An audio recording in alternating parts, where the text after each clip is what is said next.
Australia's carbon pricing system is in for a major overhaul less than 2 months after it started. The government's scrapping a central plank of the emissions trading scheme that applies from 2015.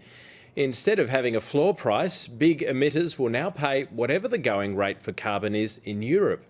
The government says it's a fair deal. Tony Abbott thinks it's another broken promise. Chief Political Correspondent Mark Simkin. The bottom line is, there's no longer a bottom line.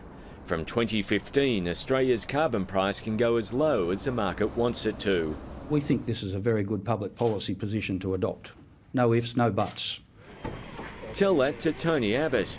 He's got all sorts of ifs and buts. The carbon tax has been in for less than 2 months, and already the government has admitted that they have got it fundamentally wrong. All that we see from him, if you'll forgive me for paraphrasing him, is that his deceit goes up and up and up. He's a wrecking ball for the truth, and he's cleaning out his own credibility big time. This is a dog of a tax. This is the plan. When Julia Gillard introduced the carbon tax legislation, she talked up the need for a floor price. This will limit market volatility and reduce risk for businesses. It's also a back down for the Greens. Not that you'd know it. Today is an exciting day in terms of addressing climate change in Australia. That's because the revamp will also see Australia link its carbon market with Europe's, forming the world's biggest emissions trading scheme. That means that the Australian scheme will be linked with 500 million people in the EU. It advances the cause of global emissions trading, which is ultimately what we've all been hoping for. The carbon price here is currently fixed at $23 a tonne.